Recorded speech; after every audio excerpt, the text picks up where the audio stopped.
അതിൽ അദ്ദേഹത്തിൻ്റെ ഫോളോവേഴ്സായിട്ടുള്ളവർ നൂറുകണക്കിന് ആളുകളുണ്ട്. അവർ കഠിന നിരാഹാരത്തിൽ പ്രവേശിച്ച് ഏകദേശം തൻ്റെയും മറ്റുള്ളവരുടെയും ജീവിതത്തിന് ഉപകാരപ്രദമായി വിനിയോഗിക്കുകയും ചെയ്യുക എന്നുള്ളതാണ് ഒരു മനുഷ്യന് ഈ ഭൂമിയിലേക്ക് അയക്കും ദൈവം നൽകുന്ന ദൗത്യം.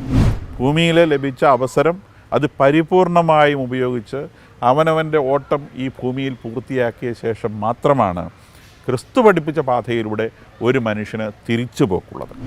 ഇതൊക്കെ ഓരോ തരത്തിൽപ്പെട്ട തീവ്രവാദങ്ങളാണ്, വികലമായ മനസ്സുകളാണ്.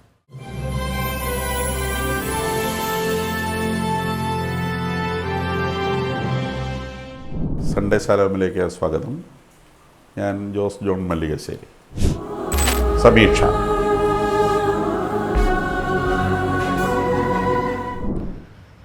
ഇന്ന് ഞാൻ സംസാരിക്കുന്നത് ആഫ്രിക്കയിലെ കെനിയയിൽ സംഭവിച്ച ഒരു സംഭവവുമായി ബന്ധപ്പെട്ട ഒരു പാസ്റ്ററാണ്. അദ്ദേഹം ക്രിസ്തുവിനെ പ്രസംഗിക്കുന്ന ആളാണെന്ന് പറയുന്നു.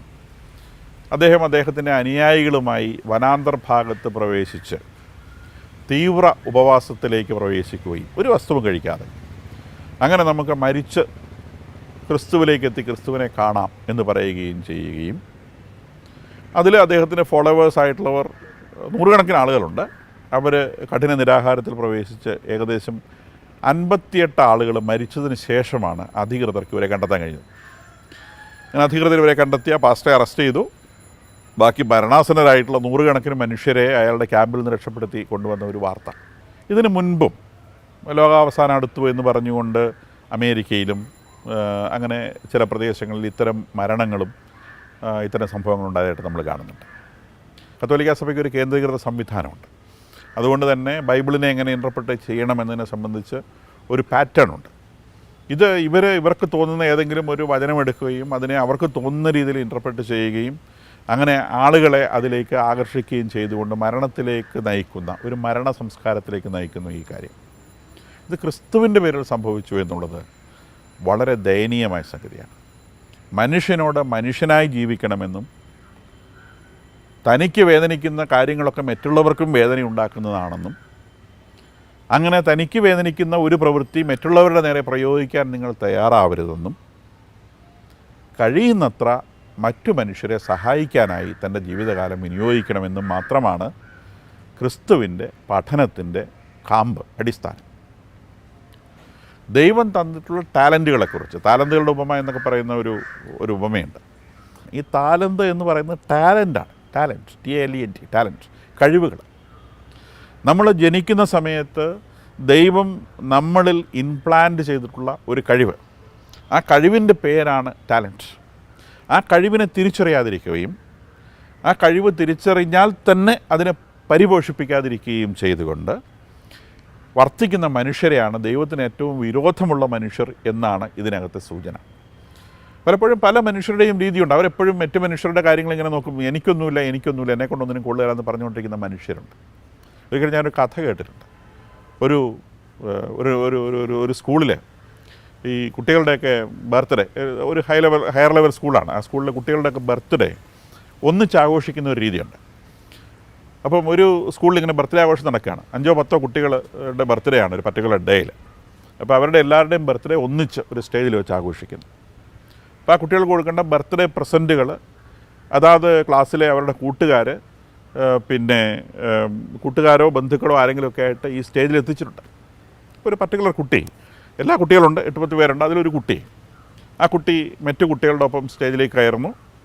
അപ്പോൾ ഒന്നാമത്തെ കുട്ടിക്ക് കൊടുത്ത ഒരു ബോക്സ്, ഒരു വലിയൊരു ബോക്സാണ്. അപ്പോൾ കുട്ടി വളരെ അത്ഭുതത്തോടെ ഇങ്ങനെ നോക്കി നിൽക്കുന്നു, സന്തോഷിക്കുന്നു. എനിക്കും വലുത് കിട്ടുമായിരിക്കുന്ന പ്രതീക്ഷ ആ കുട്ടിയുടെ മനസ്സിലുണ്ടാവുന്നു. വീണ്ടും അടുത്ത കുട്ടി വരുന്നു, ആ കുട്ടിക്കും വേറൊരു രൂപത്തിലുള്ള വലിയൊരു ബോക്സ് കിട്ടുന്നു. ഇങ്ങനെ ഓരോരോ കുട്ടികളുടെയും കഴിഞ്ഞ് അവസാനം നമ്മളുടെ ഈ പർട്ടിക്കുലർ കുട്ടിയുടെ അടുത്തേക്ക് എത്തുന്നു. ആ പർട്ടിക്കുലർ കുട്ടിയുടെ അടുത്തേക്ക് എത്തുന്ന സമയത്ത് ആ കുട്ടിക്ക് കിട്ടിയ ബോക്സ് ഒരു വളരെ ചെറിയ ബോക്സാണ്. ആ കുട്ടിക്ക് വലിയ നിരാശയുണ്ടാക്കി. അപ്പോൾ ആ കുട്ടി ആ ബോക്സ് കൈ പിടിച്ചുകൊണ്ട് മറ്റു കുട്ടികളുടെ കയ്യിലെ ബോക്സിലേക്കൊക്കെ ഇങ്ങനെ നോക്കി. അതൊക്കെ വലിയ ബോക്സാണ്. എനിക്ക് മാത്രം ഒത്തിരി ചെറുതായിപ്പോയി. ഇവിടെ മനസ്സിങ്ങനെ വിങ്ങി. ആ ബോക്സ് ആ കുട്ടി വീട്ടിലെത്തിയ വഴിക്ക് ആ ബോക്സ് മൂലയ്ക്ക് എറിഞ്ഞു കളഞ്ഞു. അത് തുറന്നു നോക്കാൻ പോലും തയ്യാറായില്ല, അത് എറിഞ്ഞു കളഞ്ഞു. എന്നിട്ട് ആ കുട്ടി ഇങ്ങനെ വിലപിച്ചു കൊണ്ടേയിരുന്നു, എനിക്ക് മാത്രം കിട്ടിയത് ഏറ്റവും മോശമായിപ്പോയി. വാസ്തവത്തിൽ ആ ബോക്സിനകത്തുണ്ടായിരുന്ന ഒരു രക്തമായിരുന്നു. കുട്ടി അത് തുറന്ന് നോക്കിയതേ ഇല്ല. മറ്റുള്ളവർക്കൊക്കെ ഇപ്പോൾ ടോയും മറ്റു സാധനങ്ങളൊക്കെ കിട്ടുക, അത് വലിയ ബോക്സായിരുന്നു. ഇത് ഒരു കുഞ്ഞു ബോക്സാണ്. പക്ഷേ ആ ബോക്സിൻ്റെ വലിപ്പം കണ്ട് അത് ഒന്നിനും കൊള്ളാത്തതാണ് എന്ന് ജഡ്ജ് ചെയ്ത് മൂലയ്ക്കെറിഞ്ഞ് ഈ കുട്ടി മാറിയിരുന്ന് വിലപിക്കുകയാണ്. ഇതുപോലെയാണ് നമ്മളിൽ പലരും. നമ്മളിൽ എല്ലാവരിലും ദൈവം പ്ലാന്റ് ചെയ്ത ഒരു വലിയ ടാലൻ്റ് ഉണ്ട്.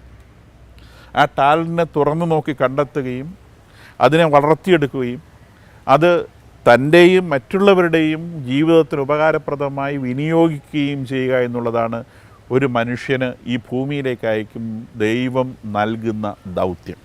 ഒരു സാധാരണ മനുഷ്യനെ സംബന്ധിച്ച് അവൻ്റെ ദൈവാന്വേഷണം എന്ന് പറയുന്നത് അവൻ്റെ സഹോദരനിലൂടെ സംഭവിക്കേണ്ട കാര്യമാണ്. അവന് ഉപകാരങ്ങൾ ചെയ്തുകൊണ്ട്, അവന് വേണ്ടത് നൽകിക്കൊണ്ട്, അവനവന് വേണ്ടത് സ്വീകരിച്ചുകൊണ്ട് സഹവർത്തിത്വത്തോടുള്ള ഒരു ജീവിതത്തിന് വേണ്ടിയാണ് ഓരോ മനുഷ്യനും സൃഷ്ടിക്കപ്പെട്ടിട്ടുള്ളത്. അല്ലാതെ എത്രയും പെട്ടെന്ന് മരിച്ച് തിരിച്ചങ്ങോട്ട് ചെന്ന് ദൈവത്തിൻ്റെ പൂന്തോട്ടത്തിൽ പ്രവേശിക്കാമെന്ന് പറയുന്നത് ക്രിസ്ത്യൻ ഫിലോസഫിയുമായി, ക്രിസ്തു പഠിപ്പിച്ച ഫിലോസഫിയുമായി ഒരു തരത്തിലും യോജിക്കുന്ന ഒരു കാര്യമല്ല. ഭൂമിയിൽ ലഭിച്ച അവസരം അത് പരിപൂർണമായും ഉപയോഗിച്ച് അവനവൻ്റെ ഓട്ടം ഈ ഭൂമിയിൽ പൂർത്തിയാക്കിയ ശേഷം മാത്രമാണ് ക്രിസ്തു പഠിപ്പിച്ച പാതയിലൂടെ ഒരു മനുഷ്യന് തിരിച്ചു പോക്കുള്ളത്. അതിനു മുൻപ് ആത്മഹത്യയിലൂടെ, ഇതൊരു തരം ആത്മഹത്യയാണ്. നമ്മൾ ജീവിതത്തെ നേരിടാൻ ധൈര്യമില്ലാത്തവൻ കാണിക്കുന്ന ഓരോ തരം വിഡ്ഢിത്തരങ്ങളുടെ വേറൊരു രൂപമാണ്. ജീവിതത്തിൽ വരുന്ന പ്രയാസങ്ങളെ നേരിടാൻ ചങ്കൂറ്റമില്ലാതെ, അല്ലെങ്കിൽ അതിൽ ദൈവവിശ്വാസമില്ലാതെ, ദൈവം കൂടെ നിൽക്കുമെന്ന ബോധ്യമില്ലാതെ, നാളെ ഇന്ന് ഇരുട്ടാണെങ്കിലും നാളെ പ്രകാശം വരുമെന്ന പ്രതീക്ഷയില്ലാതെ ചെയ്യുന്ന ഒരു സംഗതിയാണ് ആത്മഹത്യ. ഇതും അത് തന്നെയാണ്. അപ്പോൾ ഇത്തരം കാര്യങ്ങൾ ഇത് ക്രിസ്തുവിൻ്റെ പഠനങ്ങളുമായി അല്ലെങ്കിൽ ക്രിസ്തു പഠിപ്പിച്ചിട്ടുള്ള കാര്യങ്ങളുമായി അശേഷം യോജിക്കുന്ന സംഗതിയല്ല. ഇതൊക്കെ ഓരോ തരത്തിൽപ്പെട്ട തീവ്രവാദങ്ങളാണ്, വികലമായ മനസ്സുകളാണ്. ക്രിസ്തുവിൻ്റെ പേരിലും ഇതൊക്കെ നടക്കുന്നു എന്നുള്ളത് സങ്കടകരമായ കാര്യവുമാണ്.